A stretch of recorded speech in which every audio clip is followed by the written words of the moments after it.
another day, another video. Let's see our next teammates who will be joining us today. Seems like a decent standard team. 2 magnet spikes will give us good KO coverage on monsters. Then we have Fry X and Laura with True Guts, coming from the armor skill named Skilled. This single skill makes even skill-less players seem like they are full of skill and skilled at this skill issue game. What I meant to say, it keeps them alive and makes healing simpler. So without further ado, let's get on with it. After a brief restart, we began today's run. In relation to magnet spike users against Volganos, a common thing I do not see being done is the beginning stun. They either try slamming too early and miss its face completely, or they were caught slacking at the moment of loading in. Just a single magnet spike bonk is needed on its snoot for it to be stunned and flailing like a magic carp. But hey, don't worry. It's only a suggestion from avoiding heartache against this monster, especially during the higher floors when it could possibly one-shot you with its break-dancing moves.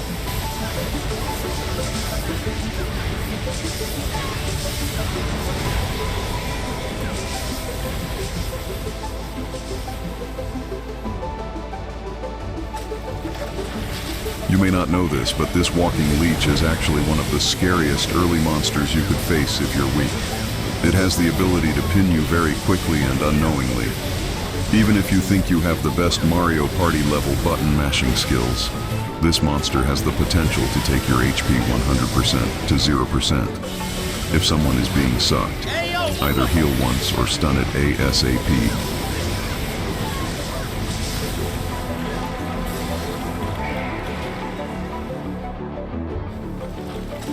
This chameleon is an interesting one. It is mostly like how you know it from the older games.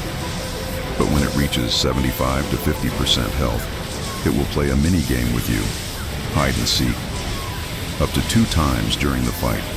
To make things simple, if you don't find and hit it once, your whole team is dead.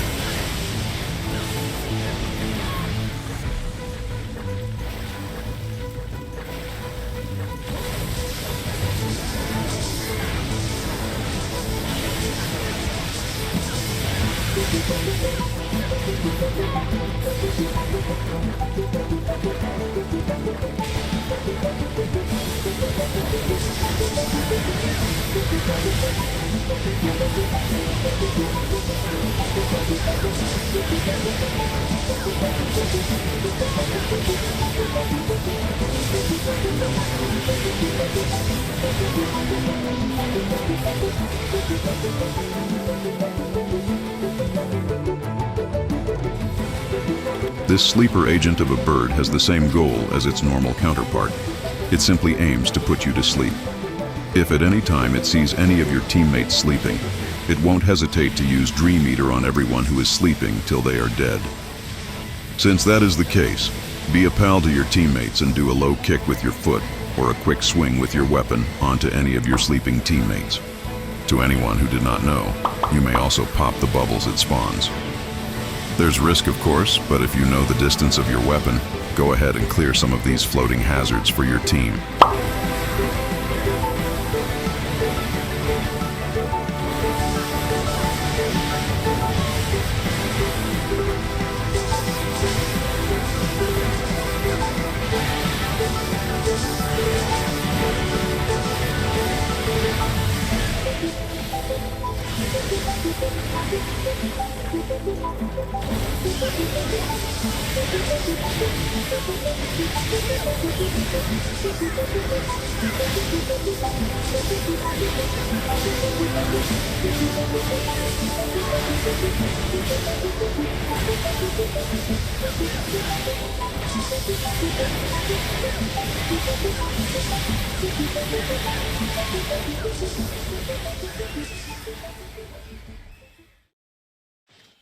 The bird has got the word, and that word is probably called ownage. It has a stationary, yet movable one-hit laser after flashing everyone like a gypsy rose. It has zenith wind, which pushes you 30 bunnies away from where you were standing, and it has all the big area attacks a villain could hope for if he decided to make his own pet. Bruh.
This right here is why having 55 resistance for all, or 3 of the important elements, is crucial on long road runs.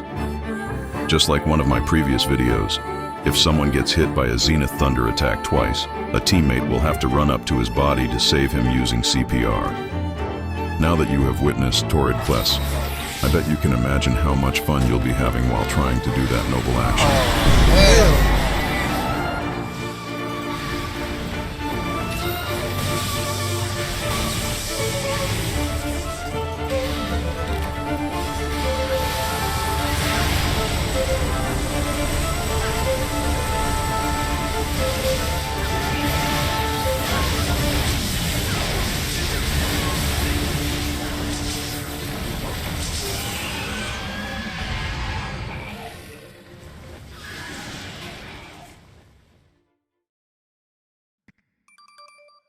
Since that was only floor 18, we decided to run it back, not literally dognav it, and start from floor 0.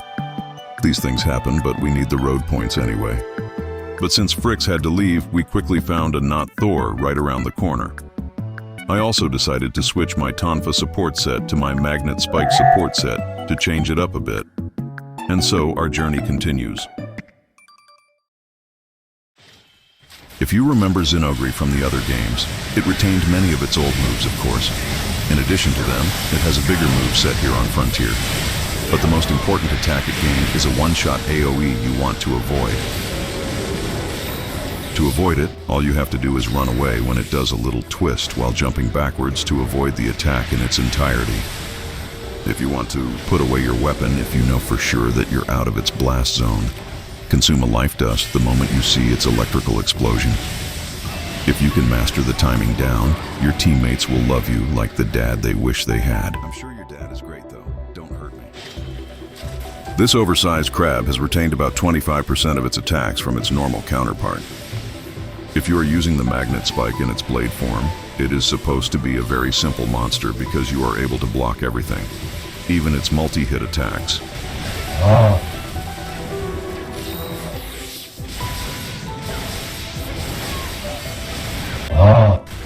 And if you're using another weapon with a parry, you're able to parry the majority of its attacks as well. The only attack you'll have to look out for is its frontal water beam attack, simply because its initial water beam is actually a multi-hit attack. OG weapons that parry can only sustain a single hit, but magnet spikes in blade form may block many hits with a single well-timed parry. So Daimyo's water beam should not be a problem. Guard +2 is not needed to do so for some reason, so freely use your parry on it.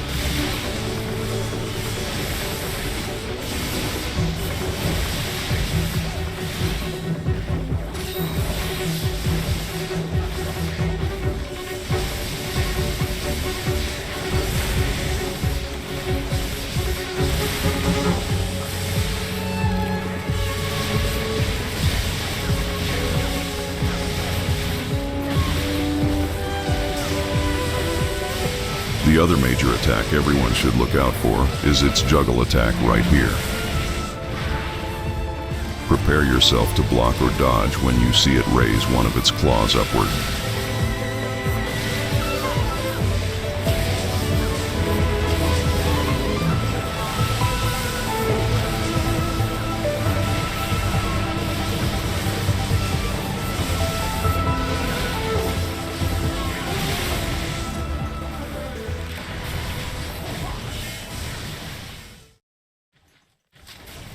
Just like other familiar monsters, its arsenal of attacks increased. Most of them will encase you in a lovely snowball when hit. If that happens, press every button you got on your controller except the dodge button. Here, you can see how fast you break out of it, versus players who don't use that method. This technique is also helpful when trapped by Crystal Blight as well.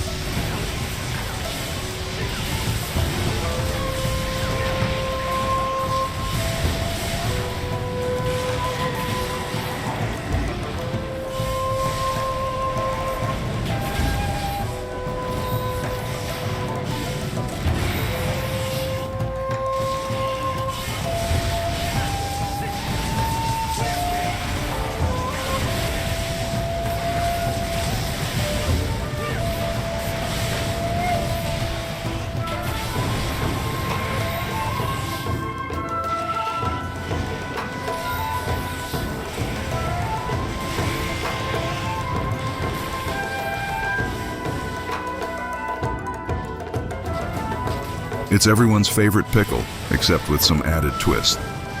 Watch out whenever it does a strong, delayed stomp. If you get caught by that attack, it will shift the ground to launch you in the air, and you'll be air-grabbed by its mouth. All of its other attacks are straightforward, so act accordingly.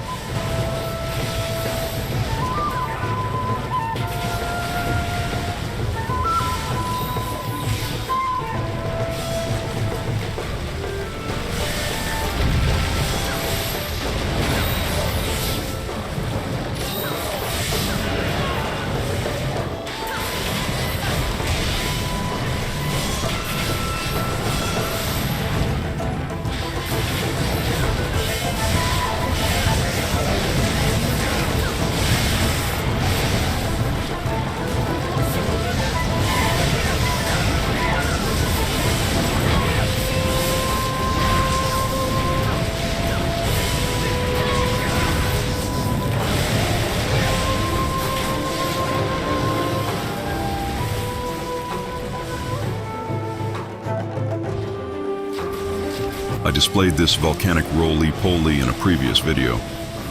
But in this fight, we get to see how they changed this sentient wheel for this game.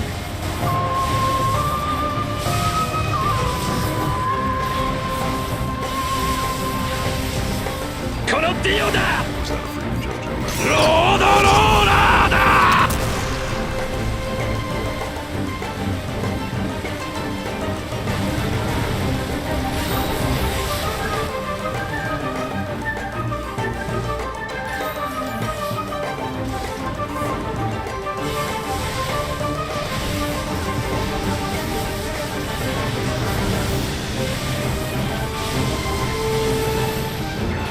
This is the perfect time to tell you while I lie down in total calmness. If you want to save a teammate that got caught by that attack, use a life dust just a little before they hit 0 health.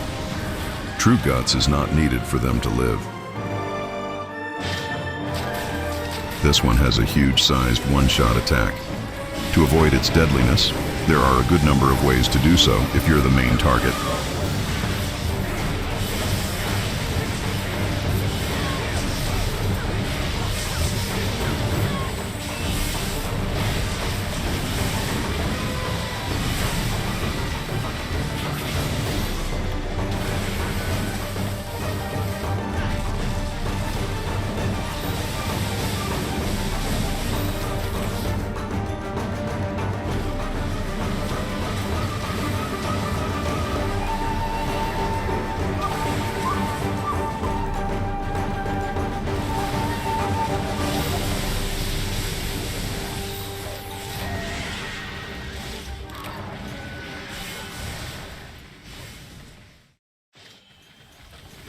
This ice pickle has some of the same characteristics as the normal pickle that we know and love.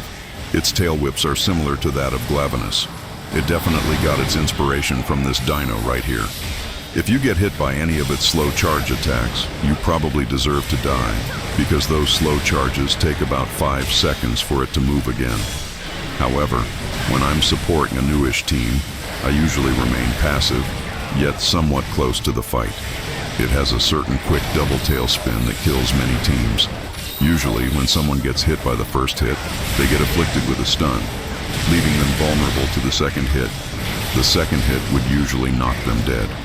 That being said, the only players I can save are the ones that have true guts.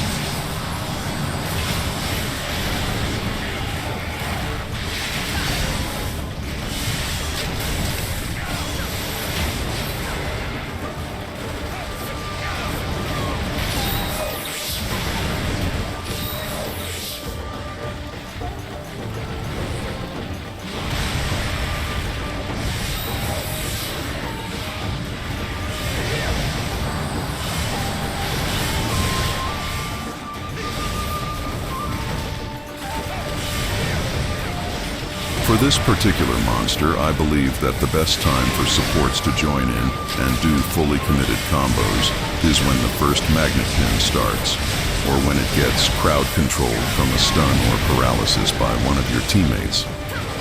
After it reaches somewhere at around 80 to 85% health, it starts charging its medium-ranged attack around itself.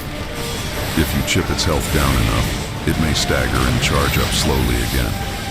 The game plan is to believe in your power and commit with your teammates to loop that certain attack over and over until it is slain.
You know how it goes with this drug algae. If you are a support, but not using sword and shield or light bow gun, be prepared to move around a lot and be wary of everyone and everything.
this exact moment, I hope he didn't quick recover.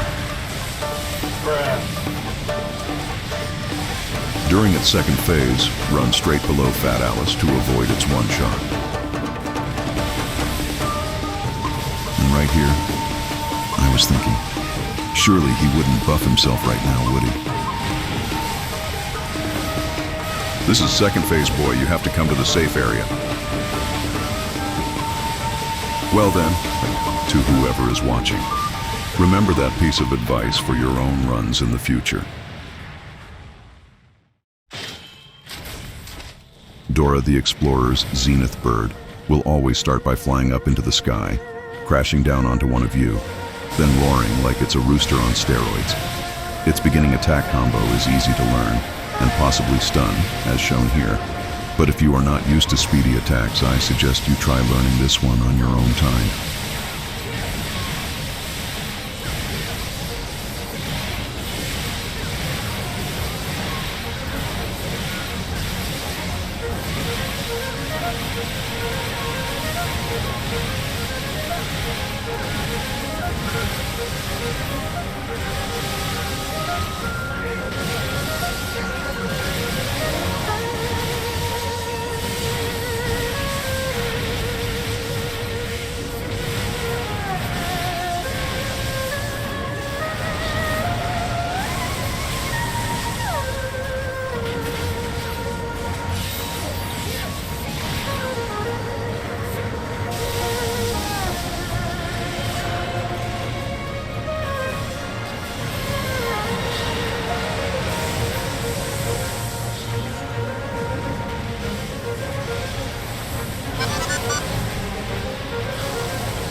If you're looking for difficulty from a Monster Hunter game, fight the Musou version of this guy. For now, we have the more tame version of it, wielding fire and ice, and has a second phase to boot, as well as some lingering hitboxes. This monster was truly ahead of its time when it was created.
everyone's favorite boxing slime dino thing.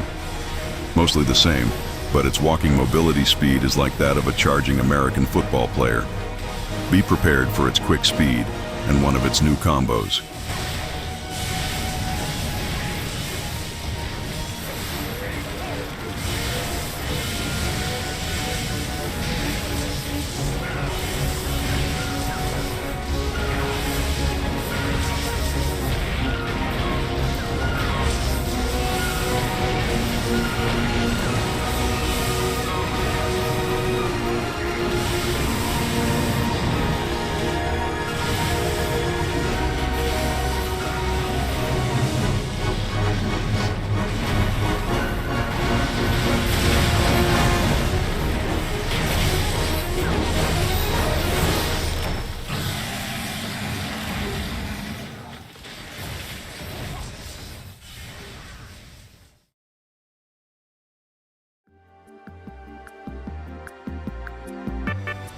After stubbing the toes of the last Fat Alice on floor 90, Laura and Not Thor finally gained access to all Road Shop unlockables.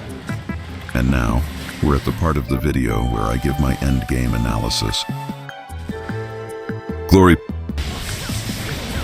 please land your pins, and your stuns, and your pickup lines, and your...